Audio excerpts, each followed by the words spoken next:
नमस्कार दोस्तों, जय श्री राम, जय हनुमान, जय बागेश्वर धाम सरकार। तो दोस्तों, बिना दीपक के हर पूजा अधूरी ही मानी जाती है। दीपक मात्र एक ऐसी जरिया है जिससे आप अपने इष्ट देव तक अपनी बात को पहुंचा सकते हैं और अपनी बात पहुंचाने का रास्ता निकाल सकते हैं। अगर आप दीपक जलाते हैं तो साधारण तरीके से ही जलाते होंगे, परंतु मैं आपको यह बताने वाली हूँ कि जादुई दीपक जलाने का एक अद्भुत उपाय जिससे आपकी मनोकामना पूर्ण होगी व आपकी इच्छा भी जल्द ही पूर्ण हो जाएगी।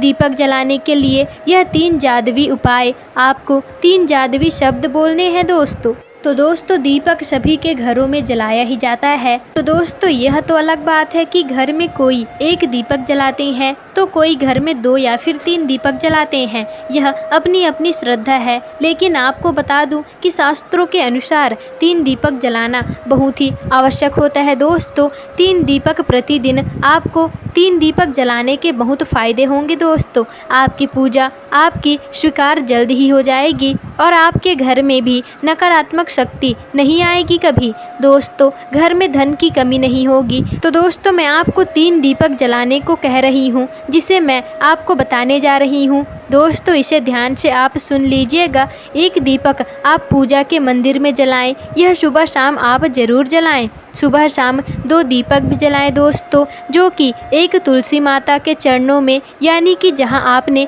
तुलसी का गमला रखा हुआ है वहां, और एक दीपक आप घर में जलाइएगा। इससे घर में धन संपदा हमेशा ही टिकी रहेगी। तीसरा दीपक दोस्तों, आपको घर के मुख्य द्वार के चौखट पर आपको लगाने हैं। परंतु दोस्तों, जो आप तीसरा दीपक जलाए हैं वह घी का ही होना चाहिए, लेकिन मुख्य द्वार के दीपक आप जो रखेंगे दोस्तों, आपका जो दीपक है वह तेल का ही होना चाहिए। बाकी जो 2 दीपक होंगे जिसे आपने अपने घर के मंदिर में व तुलसी के नीचे लगाया है, वह आपको घी का दीपक जलाना है दोस्तों।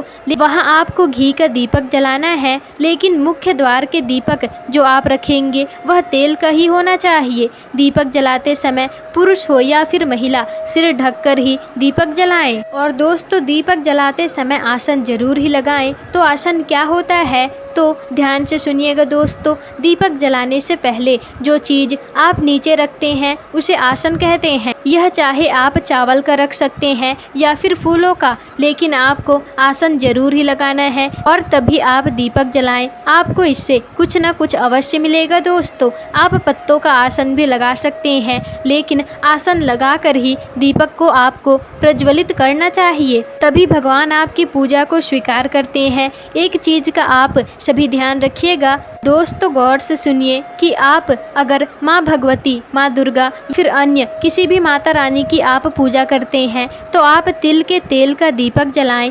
और इसमें आप रुई की बाती का प्रयोग आपको नहीं करना है, बल्कि मौली का आप प्रयोग करें। यह पूजा सबसे उत्तम व शीघ्र सफल होने वाली होती है दोस्तों। इसलिए आप ज़्यादातर इस चीज़ का ध्यान रखें कि आप जब भी किसी माता रानी की पूजा करें तब आप रुई की नहीं, बल्कि उसकी जगह मौली के धागे की दीपक बना करके, मौली के धागे की दीपक बत्ती बनाकर ही पूजा कीजिए दोस्तों। यह सबसे उत्तम होता है। अगर आप साधारण पूजा करते हैं तो आपको दीपक में गाय के घी का ही प्रयोग करना चाहिए।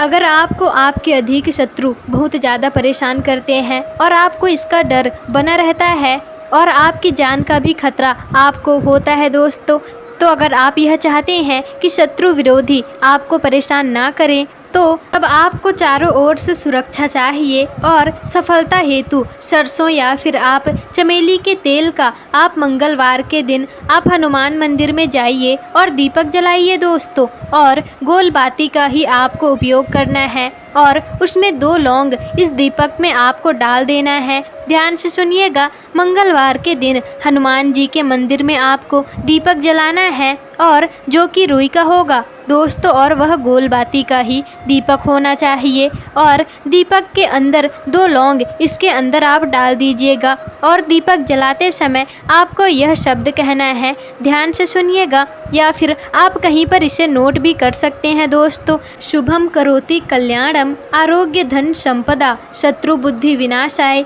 दीप ज्योति नमोस्तुते। दोस्तों, इसका अर्थ है शुभ और कल्याण का, आरोग्य धन संपदा देने वाला, शत्रु का विनाश करने वाला।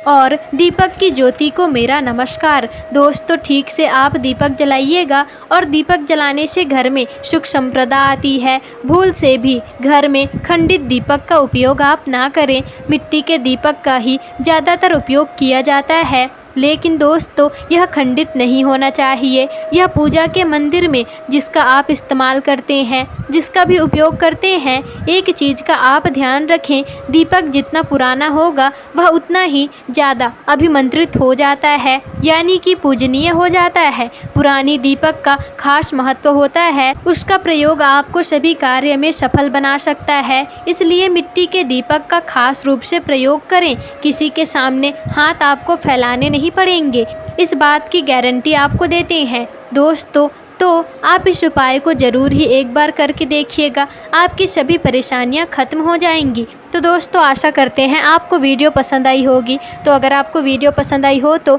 वीडियो को लाइक शेयर कमेंट और चैनल को सब्सक्राइब जरूर ही कर दीजिएगा, जिससे आपको ऐसे ही जानकारी पूर्वक वीडियोस आगे भी मिल सके।